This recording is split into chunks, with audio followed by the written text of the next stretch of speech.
আসসালামু আলাইকুম। দূর দূরান্ত থেকে যে আমার এই ভিডিওটি দেখছেন সবাইকে অসংখ্য ধন্যবাদ। আমি ফারহান ইসলাম, মুনতাহার রান্নাঘরে সবাইকে স্বাগতম।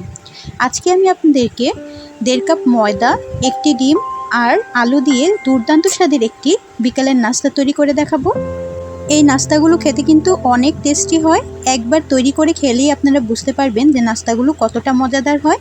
তাই ভিডিওটা স্কিপ না করে শেষ পর্যন্ত দেখতে থাকুন। তো প্রথমেই নাস্তাটি তৈরি করার জন্য এখানে আমি 1.5 কাপ পরিমাণ ময়দা নিয়ে নিয়েছি। আপনারা চাইলে এই নাস্তাটি আটা দিয়েও তৈরি করতে পারবেন। এবার এখানে দিয়ে দিচ্ছি স্বাদ মতো লবণ আর দিয়ে দিচ্ছি 1 চামচ পরিমাণ চিনি। এবার 1.5 কাপ পরিমাণ ময়দার জন্য এখানে 4 টেবিল চামচের মতো আমি তেল দিয়ে দিলাম। তেলের পরিমাণটা কিন্তু ময়দার মধ্যে একদম পারফেক্ট হতে হবে, তাহলে নাস্তাগুলো খেতে যতটা ভালো লাগবে অনেকটা পরিমাণ ক্রিস্পিও হবে। এবার ময়দার সাথে এই তেলগুলোকে আমি খুব ভালো করে ডলে ডলে মিশিয়ে নিচ্ছি। দেখুন হাতের সাহায্যে এভাবে একটু ভালো করে ডলে ডলে মিশিয়ে নিতে হবে।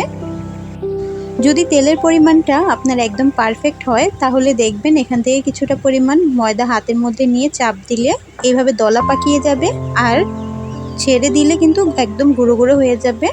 তার মানে আমার তেলের পরিমাণটা একদম পারফেক্ট হয়েছে। এবার এখানে অল্প অল্প করে পানি দিয়ে আমি একটা ডো তৈরি করে নেব, যে এরকম আমরা রুটি বেলার সময় ডো তৈরি করে নিই।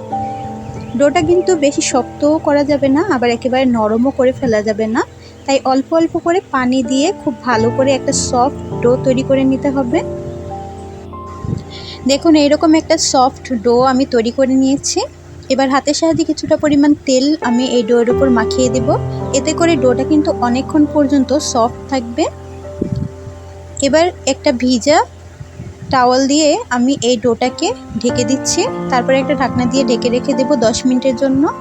যতক্ষণ ডোটা রেস্টে থাকছে ততক্ষণ অন্যদিকে চুলায় আমি একটি প্যানের মধ্যে কিছুটা পরিমাণ তেল গরম হতে দিয়ে দিয়েছি। এবার এর মধ্যে আমি সামান্য পরিমাণ একটু লবণ দিয়ে দিলাম। তেলটা যখন গরম হয়ে যাবে এখানে আমি একটি ডিম ভেঙে দিয়ে দিচ্ছি। এই ডিমটাকে আমি একটু ঝুরি ঝুরি করে ভেজে নেব। আপনারা চাইলে এই নাস্তাতে 2টা বা 3টা ডিমও ব্যবহার করতে পারেন, যার যার পছন্দ অনুযায়ী। তো দেখুন এরকম ঝুরি ঝুরি করে আমি ডিমটাকে কিন্তু ভেজে নিয়েছি। এবার চুলার থেকে নামিয়ে নেব।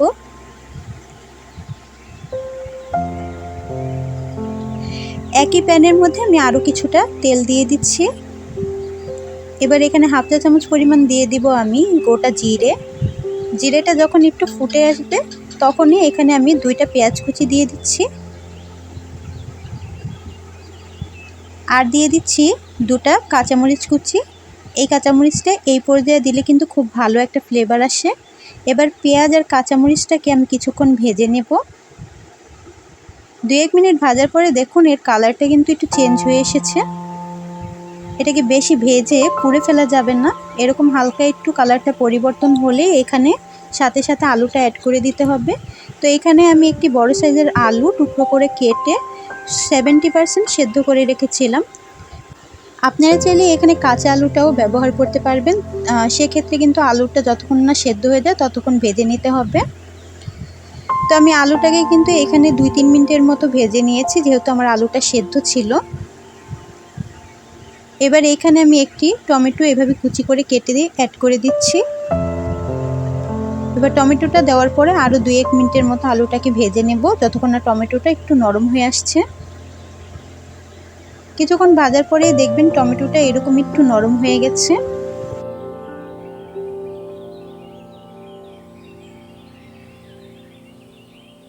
এবার এই পর্যায়ে এখানে আমি মশলা অ্যাড করে দেব। তো প্রথমে দিয়ে দিচ্ছি স্বাদ মতো লবণ, হাফ চা চামচ দিচ্ছি হলুদের গুঁড়া, আর এখানে 1 চা চামচ পরিমাণ আমি দিয়ে দিচ্ছি ম্যাজিক মশলা। এতে করে কিন্তু এই পুরটার টেস্ট অনেকটাই বেড়ে যাবে। আপনারা চাইলে এখানে চাট মশলাও ব্যবহার করতে পারেন। এবার সবগুলো মশলাকে আলুর সাথে খুব ভালো করে একটু ভেজে নেব।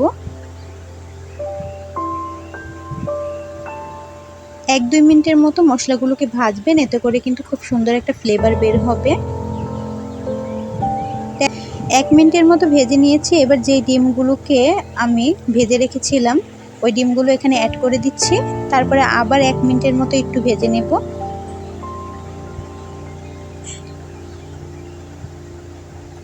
আবার কিছুক্ষণ এটাকে ভেজে নিয়েছি।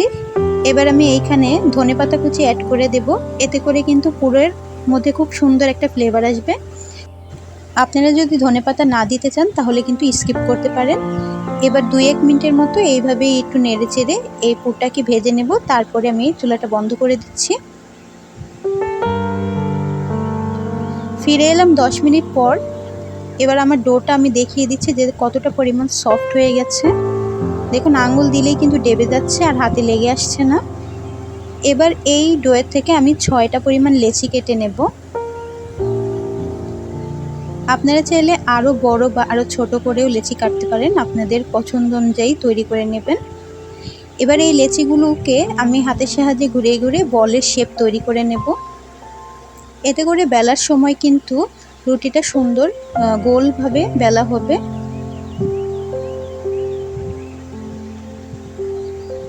সবগুলো ডোই কিন্তু আমার বলের শেপ দেওয়া হয়ে গেছে। এবার একটি ডো রেখে বাদবাকি ডোগুলোকে আমি এভাবেই ঢেকে রেখে দেব। এবার যে ডোটা নিয়েছিলাম তার মধ্যে কিছুটা পরিমাণ ময়দা ছিটিয়ে আমি একটা পাতলা রুটির মতো বেলে নেব। আমরা নর্মালি রুটি যেভাবে বেলি ওইভাবেই বেলতে হবে, বেশি মোটাও রাখা যাবে না, আবার একেবারে পাতলা করলেও হবে না। আমি একটু দেখিয়ে দিচ্ছি, দেখুন যে আমরা নর্মাল রুটি যেই রকম বেলি ওই রকম পাতলাই রেখেছি। একইভাবে সবগুলো রুটি আমি বেলে নেব। তো সবগুলো রুটি বেলার পরে একটা রুটি আমি এভাবে ফিরের মধ্যে নিয়ে নিয়েছি। এর মধ্যে কিছুটা পরিমাণ তেল দিয়ে হাতের সাহায্যে রুটির চারপাশে ব্রাশ করে নেব। এবার অপর একটি রুটি এর উপরে আমি দিয়ে দিব। একইভাবে এর উপরেও আমি কিছুটা পরিমাণ তেল দিয়ে রুটির চারপাশে ব্রাশ করে নেব। আবার এর উপরে আমি আরেকটি রুটি দিয়ে দিব। এবার এই রুটিটার উপরেও আমি আবার কিছুটা পরিমাণ তেল দিয়ে ব্রাশ করে নেব। এবার সাইড থেকে ধরে এইভাবে গোল গোল রাউন্ড রোলের মতো করে নেব রুটিটাকে। দেখে কিন্তু বুঝতে পারছেন। হাতের সাহায্যে রুটিটাকে এইভাবে একটু বেলে নেব, একটু লম্বাটে শেপ করে নেব। দেখে কিন্তু আপনারা একদম বুঝতেই পারছেন, একদম সহজভাবে দেখানোর চেষ্টা করছি। একটা রোল হয়ে গেছে। এবার একইভাবে আমি আবার একটা রুটি নিয়ে এর মধ্যে তেল দিয়ে একইভাবে আরেকটা রুটি উপর থেকে লাগিয়ে দেব। সেম প্রসেসে আমি আবার আরেকটা রোল তৈরি করে নেব। অবশ্যই রুটিগুলোর উপরে কিন্তু তেল দিবেন, তাহলে ভাঁজগুলো খুব সুন্দর হবে।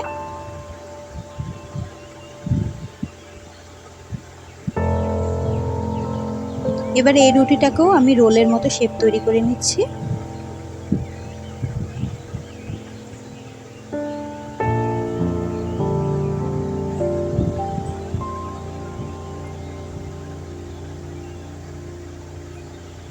তো দুইটা রোলই কিন্তু দেখুন আমার তৈরি হয়ে গেছে। এবার একসাথে রেখে আমি ছুরির সাহায্যে এই রোলগুলোকে 6 টুকরো করে কেটে নেব। আপনারা চাইলে আরও বড় করেও কাটতে পারেন বা আরও ছোটো করেও কাটতে পারেন, যার যার পছন্দ অনুযায়ী। তো 6 টুকরো করে আমি কেটে নিয়েছি। এবার একটা লেচি এইভাবে হাতের সাহায্যে চ্যাপটা করে আমি ফিরিতে নিয়ে নিব, আর বাদ বাকিগুলো আমি উঠিয়ে নিচ্ছি। এবার এই লেচির মধ্যে আমি আবার কিছুটা পরিমাণ ময়দা দিয়ে একটা পাতলা রুটির মতো বেলে নেব। এইভাবে রুটি বেলে নিলে নাস্তাটার মধ্যে খুব সুন্দর একটা ভাঁজ পড়বে। আমরা যেমন লাচ্ছা পরোটা খাই তার মধ্যে খুব সুন্দর ভাঁজ ভাঁজ হয়ে থাকে, এই নাস্তাটার মধ্যেও কিন্তু এরকম একটা ভাঁজ পড়ে থাকবে। তো আমি এরকম একটা পাতলা রুটি বেলে নিয়েছি। এবার এর মধ্যে যে আলুর পুরটা তৈরি করে রেখেছিলাম ওইখান থেকে কিছুটা পুর দিয়ে দেব, মাঝ বরাবর পুরটা বসিয়ে দিব। এবার হাতের মধ্যে কিছুটা পরিমাণ পানি নিয়ে আমি রুটির চারদিকে ব্রাশ করে নেব। এতে করে নাস্তাটা যখন আমরা ভাঁজ করব খুব সুন্দরভাবে লেগে যাবে। তো আমি দুইটা অংশ এইভাবে চাপ দিয়ে আটকে দিচ্ছি, তারপরে নিচের অংশটাকে এভাবে সিল করে আটকে দেব। খুব সুন্দর করে চেপে চেপে কিন্তু মুখগুলো আটকে দিতে হবে, যাতে করে পুরটা বের হয়ে না আসে। দেখে কিন্তু বুঝতে পারছেন একদম সহজভাবে দেখানোর চেষ্টা করছি। তো আমি একইভাবে আরেকটা তৈরি করে দেখাচ্ছি যাতে আপনাদের বুঝতে সুবিধা হয়। এর জন্য আরেকটা লেচি নিয়ে নিলাম। এবার কিছুটা পরিমাণ ময়দা ছিটিয়ে পাতলা একটা রুটি বেলে নেব। তো এই নাস্তাটা কিন্তু দেখানোর কিছুই নেই, আপনারা একটু ভালো করে লক্ষ্য করলেই বুঝতে পারবেন। খুবই সহজ একটা নাস্তা আর খুব তাড়াতাড়ি কিন্তু তৈরি করে নেওয়া যায়।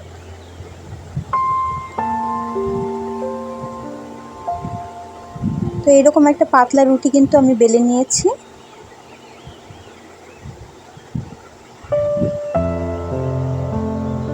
এবার একইভাবে এই রুটির মধ্যেও আমি যে আলুর পুরটা তৈরি করেছিলাম ওইখান থেকে কিছুটা পুর দিয়ে দেব। আমি আলু দিয়ে এই পুরটা তৈরি করেছি, আপনারা চাইলে কিন্তু এখানে অন্যান্য সবজিও অ্যাড করতে পারেন, এতে করে কিন্তু খেতে অসাধারণ লাগবে।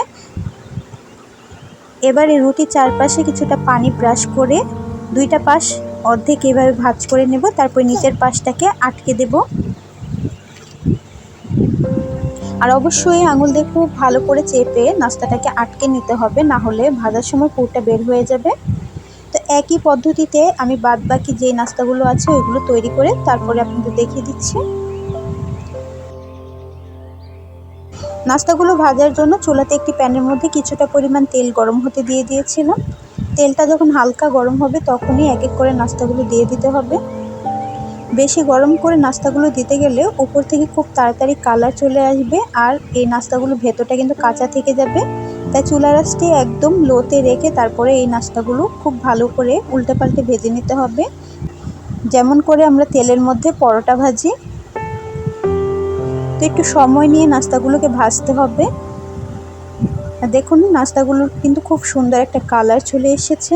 এভাবে উল্টে পাল্টে বারবার নাস্তাগুলোকে ভালো করে ভেজে নিতে হবে যতক্ষণ না সুন্দর একটা কালার চলে আসে। তো এরকম সুন্দর একটা কালার চলে আসলে চুলা থেকে নামিয়ে নেব। একইভাবে কিন্তু আমি বাদবাকি নাস্তাগুলো ভেজে আপনাদের দেখিয়ে দিচ্ছি। তো দেখুন মাশাআল্লাহ, ময়দা, ডিম আর আলু দিয়ে দুর্দান্ত স্বাদের একটা ভিন্ন রকমের নাস্তা তৈরি করে দেখালাম। অল্প কিছু উপকরণে বাচ্চাদের টিফিনে যদি হেলদি নাস্তা দিতে চান তাহলে এই নাস্তাটা হবে একদম বেস্ট। তাই একবার হলেও বাড়িতে ট্রাই করবেন আর আমাকে কমেন্ট করে জানাতে ভুলবেন না ভিডিওটি কেমন লেগেছে। ভিডিওটি ভালো লাগলে আমার চ্যানেলকে লাইক এবং সাবস্ক্রাইব করে পাশে থাকা বেল বাটন অন করতে ভুলবেন না। দেখা হবে অন্য কোনো ভিডিও নিয়ে, ততক্ষণ সবাই ভালো থাকবেন, সুস্থ থাকবেন। আল্লাহ হাফেজ।